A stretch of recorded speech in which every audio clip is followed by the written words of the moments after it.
नमस्कार, मी जगदीश देशमुख. जय महाराष्ट्राच्या या जयम विशेषमध्ये आपल्या सगळ्यांचं स्वागत. मराठा आंदोलक मनोज जरांगेंची हैदराबाद गॅझेटियरची मागणी मान्य झाली असली तरी मुद्दा निवळला असं नाहीये. कारण जरांगे संभाजीनगरला परतताच ओबीसी नेते आक्रमक झाले. छगन भुजबळ प्रचंड नाराज असल्याच्या चर्चा आहेत. तर दुसरीकडे मनोज जरांगेंनी देखील सरकारला पुन्हा इशारा दिलाय. आजच्या विशेषमध्ये आपल्याला हे बघायचंच. मात्र दुसरा एक विषय आहे तो म्हणजे जीएसटीचा. अनेक उत्पादनांवरील जीएसटी कमी केल्यानं सामान्यांना मोठा दिलासा मिळालाय. मात्र नेमक्या कुठल्या उत्पादनावर किती जीएसटी लागणार आहे आणि ज्यावर जीएसटी वाढवण्यात आलेली आहे ती श्रेणी नेमकी कुठली आहे हे देखील आपण पाहणार आहोत. सुरुवातीला मराठा आरक्षणाचा जीआर आणि त्याला ओबीसींचा होत असलेला विरोध हा विषय समजून घेऊयात.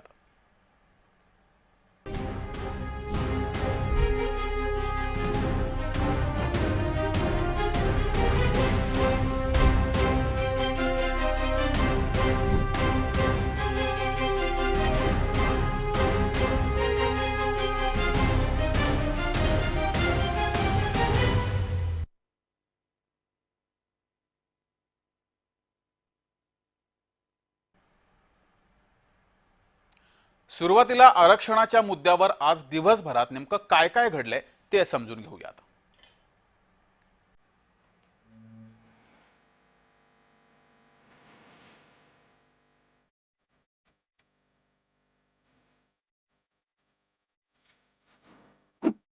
मराठा आरक्षणाचा मुद्दा निवळला असला तरी सरकारचं टेन्शन काही कमी झालं नाहीये. कारण ओबीसी नेते आक्रमक झालेत. या 2 दिवसांपासून छगन भुजबळांपासून लक्ष्मण हाकेंपर्यंत अनेक ओबीसी नेत्यांनी सरकारला कठोर इशारे दिलेत. तिकडे नागपुरात गेल्या 6 दिवसांपासून ओबीसी महासंघाचं आमरण उपोषण सुरू होतं. मंत्री आणि भाजपा नेते अतुल सावे आणि भाजपा आमदार परिणय फुकेंच्या मध्यस्थीमुळे हे आंदोलन मागे घेण्यात आले. ओबीसींच्या 14 पैकी 12 मागण्या पूर्ण केल्याचा दावा सरकार करत आहे. या आपण मान्य केल्या त्याच्यावर काय आपण काढू शकतो, काही आपण पुढे बैठक घेऊन मुंबईत त्याच्यामध्ये सोल्युशन्स काढू, त्याला मार्ग काढू. पण जसं आपण जे सांगितलं होतं की ओबीसीच्या आरक्षणाला कुठे त्याच्यामध्ये अडचण येणार नाही आणि आपणही जे याचा अभ्यास केलेला आहे आम्ही विचार केला त्याच्यामध्ये ओबीसी समाजाच्या आरक्षणावर कुठल्याही प्रकारची बदल येणार नाही याची काळजी घेतलेली आहे. दरम्यान मुख्यमंत्री देवेंद्र फडणवीस यांनी देखील ओबीसींना पुन्हा आश्वस्त केलंय. ओबीसींचं आरक्षण काढून मराठ्यांना दिलं जात नाहीये, भविष्यात देखील तसं होणार नाही अशी खात्री फडणवीसांनी दिली आहे. एक गोष्ट ओबीसी नेत्यांना देखील माहिती आहे की जोपर्यंत हे राज्य आहे तोपर्यंत ओबीसीवर अन्याय होऊ शकत नाही. जोपर्यंत हे राज्य आहे तोपर्यंत एका समाजाचं काढून दुसऱ्याला देण्याचा विचार होऊ शकत नाही.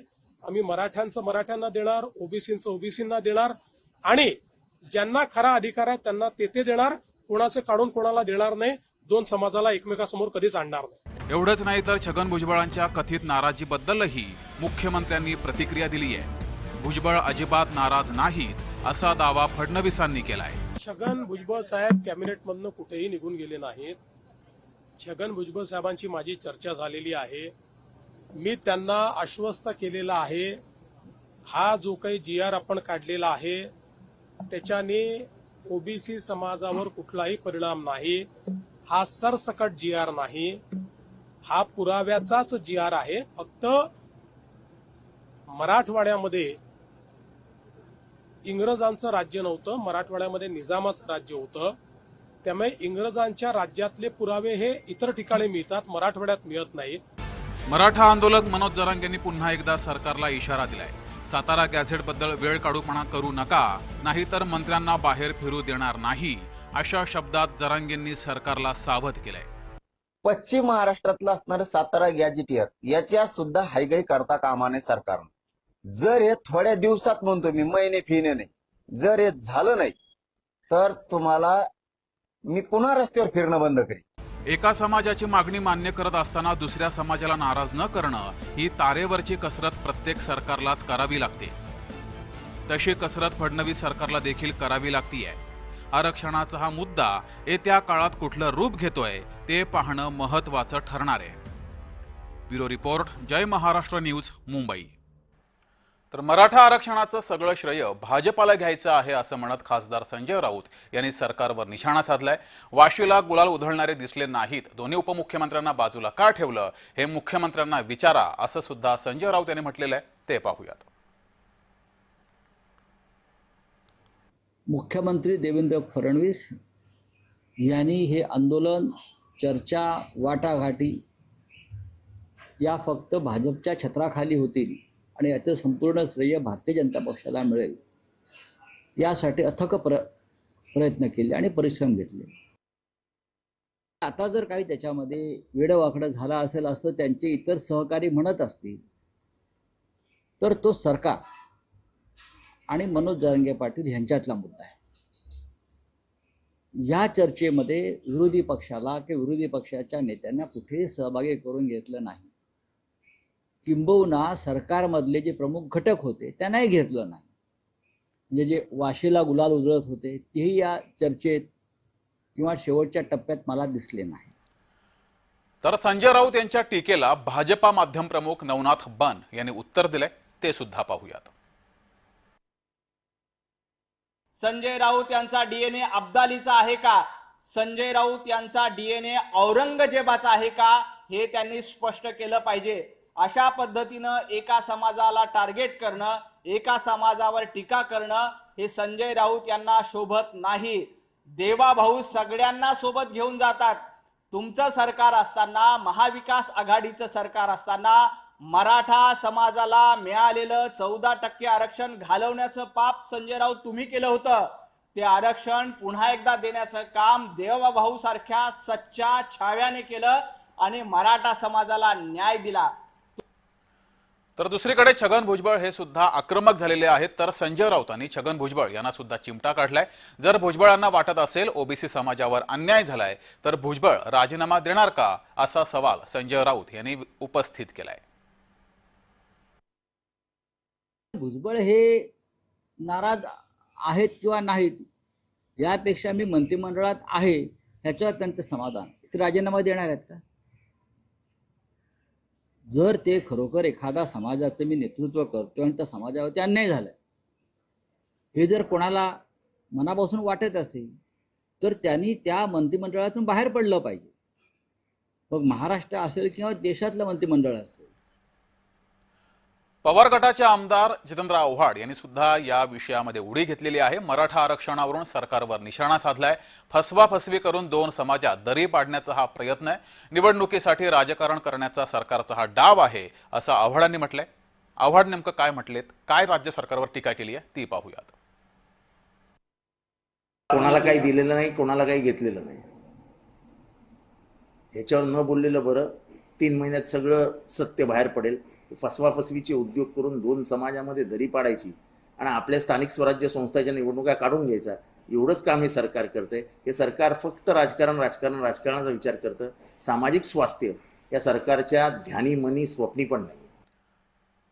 जरांगेंनी सातारा गॅझेट बाबतही लवकरात लवकर निर्णय घ्या अशी मागणी केल्यावर त्यावर मंत्री शिवेंद्रराजे भोसले यांनी उत्तर दिलेलं आहे। कायदेशीर बाबी तपासल्यानंतर मुख्यमंत्र्यांकडे प्रस्ताव पाठवणार असं भोसले यांनी म्हटलंय। शिवेंद्रराजे भोसले यांनी नेमकी काय भूमिका मांडली ती सुद्धा पाहूयात। उपसमिती सातारा गॅझेटच्या लागू करण्याच्या दृष्टीनं जे काही कायदेशीर त्याच्यामध्ये विषय असतील किंवा कायदेशीररित्या हे बसवून कसं लागू करायचं त्याचं जे आहे ती प्रक्रिया चालू होईल। आज उपसमितीनं जे आम्ही जरंगे पाटलांना पत्र दिलं किंवा जो GR पण त्यांना हे करून दिला त्यात सुद्धा उल्लेख आम्ही केलाय की महिन्याच्या आत लवकरात लवकर कायदेशीर गोष्टी हे करून आम्ही सातारा गॅझेटचा आपण निर्णय लवकर करू। तर एकीकडे राजकारण्यांच्या ह्या सर्व प्रतिक्रिया समोर येत असताना ओबीसी समाज मात्र राज्यभरात ठिकठिकाणी आक्रमक झालेला दिसला। उपराजधानी नागपुरात ओबीसी समाजाच्या विविध संघटनांच्या वतीनं राज्य सरकारच्या विरोधात निषेध आंदोलन केलं गेलं। नागपूरच्या व्हेरायटी चौकात हाताला काळी फीत बांधून आंदोलन केलं गेलं। सरकारनं मराठा समाजाला दिलेला आरक्षणाचा GR मागे घ्यावा अशी मागणी या आंदोलकांनी केली आहे। सरकारनं काढलेला GR ओबीसी विरोधी असल्याचा आंदोलकांनी आरोप केला। राष्ट्रीय ओबीसी महासंघाकडून शासनानं काढलेला GR ओबीसी विरोधी नसल्याची भूमिका स्पष्ट केल्यावर देखील ओबीसी समाजाच्या वतीनं हे आंदोलन केलं गेलंय। ऑलरेडी ओबीसीला आरक्षण कमी आहे। 52% ओबीसी समाजाला 27% आरक्षण केंद्रात आणि राज्यामध्ये तर 19% आरक्षण आहे। यामध्ये मराठ्यांना ऑलरेडी ACBCचं आरक्षण असताना आणखी EWSचं आरक्षण असताना सुद्धा इथे टाकण्यात येत आहे, म्हणजे नक्कीच धक्का लागत आहे. याच्या आधी सुद्धा शिंदे समिती 3 सप्टेंबर 2023ला तयार झाली आणि 3 सप्टेंबर 2023 पासून आज 25 उजाडलेल्या आहे. पुन्हा 6 महिन्याची त्यांना मुदतवाढ दिलेली आहे. याचाच अर्थ असा आहे की काहीतरी खोटे डॉक्युमेंट बनवण्याचा हा घाट आहे, काहीतरी खोट्या पद्धतीने कुणबी दाखले देण्याचा हा घाट आहे. म्हणूनच शिंदे समितीला वाढ देण्यात येत आहे आणि यावरूनच आम्हाला समजते वारंवार आंदोलन करून आमची दिशाभूल केली जात आहे. वारंवार 2-2, 3-3 लाख दाखले कुणबी मराठ्यांना कुणबीचे देऊन कसा OBC मध्ये टाकण्यात येईल अशा प्रकारचा घाट त्यांचा सुरू आहे. तर सरकारनं मराठा समाजाच्या मागण्या पूर्ण करून नवीन GR काढला, मात्र OBC समाजाकडून या GRला प्रचंड विरोध होतोय. मराठा समाजाला OBC मधून सरसकट आरक्षण देऊ नये, तसंच मराठा समाजाला कुणबी प्रमाणपत्र देण्यात येऊ नये या मागणीसाठी OBCकडून आंदोलन आणि उपोषण केलं जात आहे. तो त्यावेळेस जो उच्चवर्णीय मराठा समाज होता त्यांनी तो आरक्षण घेतलं नाही. आमच्याकडे 1000 एकर जमीन आहे, 500 एकर जमीन आहे. आज तुम्हाला आरक्षण का पाहिजे? OBC समाजामध्ये आरक्षणामध्ये कुठल्याही प्रकारचं घुसखोरी आम्ही करून देणार नाही. कारण की छत्रपती शाहू महाराज व भारतरत्न परमपूज्य डॉक्टर बाबासाहेब आंबेडकर यांच्या कष्टाने घामाने त्यांनी त्यावेळेस कायदे मंत्री पदाचा राजीनामा दिलाय. संघर्ष करून आम्हाला आरक्षण भेटलेलं आहे. हे आरक्षणासाठी आमचा जीव गेला तरी चालत, आम्ही आरक्षण जाऊ देणार नाही. मराठा समाजाला आरक्षण देण्यासाठी हैदराबाद गॅजेटच्या नावाने काढलेला GR हा सरकारने रद्द करावा आणि OBCला जे आरक्षण आहे ते आरक्षण कायम ठेवावं.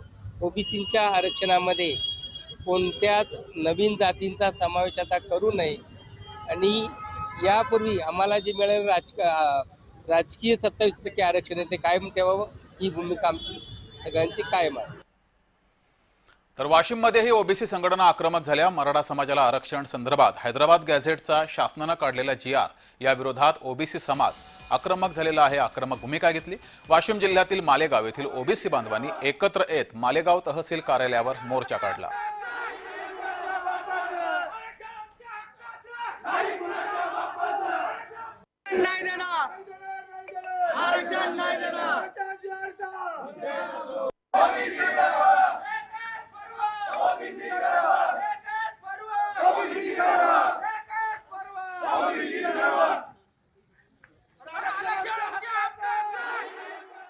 राज्य शासनाने 2 सप्टेंबरला जो OBCचा आरक्षण संपवणारा GR काढला, त्यामुळं राज्यातील सर्व OBCचं आरक्षण संपुष्टात आलेलं आहे आणि मराठा समाजाला OBC मध्ये समाविष्ट करण्याचा राजमार्ग ओपन करून देण्यात आलेला आहे.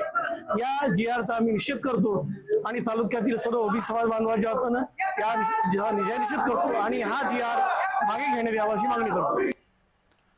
तर मराठा समाजाच्या आरक्षणासाठी GR काढलेला आहे, त्याला OBCचा विरोध होतोय. हा नेमका विषय आता पुढे किती दिवस चालतोय हे बघावं लागेल. जयम विशेषच्या या भागात वेळ झाली इथेच थांबण्याची. ताज्या बातम्यांसाठी बघत राहा जय महाराष्ट्र.